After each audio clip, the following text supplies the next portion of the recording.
Another day, another story. The conquest of England. William the Conqueror defeats Harold at the Battle of Hastings 1066. Introduction. In the year 1066, the fate of England hung in the balance. Welcome to Tabot Eminent Channel.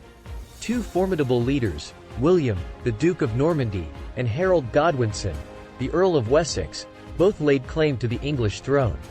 The conflict reached its climax on the fateful day of October 14, when they clashed at the Battle of Hastings. This is the epic tale of William the Conqueror's quest to seize the crown and the decisive battle that forever changed the course of history. Act 1. The claims to the throne. The story begins with the death of Edward the Confessor, the King of England, who left no clear heir to the throne. Harold, a powerful Saxon noble, was crowned as king by the Witenagemot, the assembly of nobles, shortly after Edward's passing. However, across the English Channel, William of Normandy believed that the throne rightfully belonged to him. He claimed that Edward had promised him the crown, and he began preparing for war. After the death of Edward the Confessor, the English throne was up for grabs. Harold Godwinson, a trusted advisor to Edward and a powerful Saxon noble, seized the opportunity and claimed the throne for himself. However, across the English Channel, William, the Duke of Normandy, saw himself as the rightful heir. William believed that Edward had promised him the crown and that Harold's ascension was a betrayal. Act 2.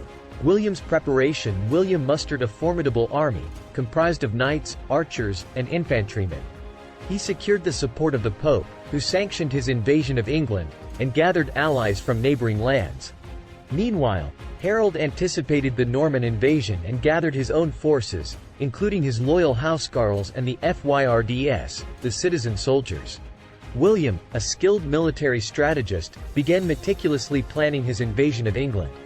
He sought the support of influential nobles and secured alliances with neighboring rulers. To strengthen his cause, he sought the blessing of the Pope, who granted him a papal banner to carry into battle. William spent months assembling a formidable army, comprised of knights, archers, and infantrymen. Act 3. The Battle of Hastings. On September 28, 1066. William and his forces set sail from Normandy and landed on the shores of Pevensey Bay. They constructed a wooden fortress called Hastings Castle to serve as their base of operations. As Harold learned of William's landing, he swiftly marched his army southward to confront the invaders. The Battle of Hastings commenced on October 14. Harold positioned his army on a ridge, forming a defensive shield wall to counter the Norman cavalry charges. The Normans launched several assaults, but the Saxon line held firm. The battle became a brutal and protracted struggle, with neither side gaining a decisive advantage. On October 14, the two armies faced off near the town of Hastings. Harold positioned his men on a ridge, forming a defensive shield wall. William's forces, skilled in cavalry tactics, made several unsuccessful attempts to break the Saxon line. The battle raged on for hours, with neither side gaining a decisive advantage. Act 3. Harold's challenges. While William prepared his forces, Harold faced his own set of challenges. The newly crowned king had to consolidate his power and rally the support of the English nobles. He also had to contend with external threats, including an invasion from Harald Hardrada, the King of Norway, who also laid claim to the English throne. Harold displayed his military prowess by defeating Hardrada's forces at the Battle of Stamford Bridge, just days before William's invasion. Act 4. The turning point. As the day wore on, a pivotal moment arrived. Seeing the Saxon line holding strong, William devised a plan. He ordered his archers to launch a volley of arrows high into the air, aimed to fall behind the shield wall. The Saxon soldiers, believing the barrage was over, momentarily lowered their shields to mock the Normans. Seizing the opportunity, William unleashed his cavalry, charging down the hill and crashing into the weakened Saxon formation. As the battle reached its climax, William devised a cunning strategy to break the Saxon defense. He ordered his archers to fire high into the air, causing the Saxon soldiers to momentarily lower their shields, believing the arrow barrage had ceased. Sensing the opportunity, William unleashed his cavalry, charging down the hill and smashing into the Saxon formation. In the ensuing chaos, Harold's brothers, Gyrth and Leofwine, were slain, striking a severe blow to Saxon morale. Despite Harold's valiant efforts to rally his troops, he was struck down, and the news of his death spread quickly among the remaining Saxon forces.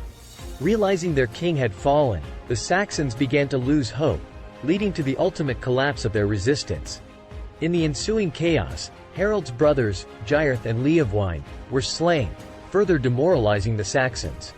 Despite their valiant resistance, Harold's forces began to crumble under the onslaught.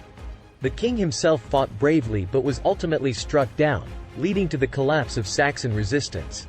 Act 5. William's triumph and legacy. With the death of Harold and the defeat of the Saxons, William emerged victorious at the Battle of Hastings. He claimed the English throne and was subsequently crowned as William I of England, known as William the Conqueror. His reign marked the beginning of the Norman dynasty in England, forever altering the country's culture, language, and governance. Conclusion. The Battle of Hastings in 1066 remains one of the most pivotal events in English history.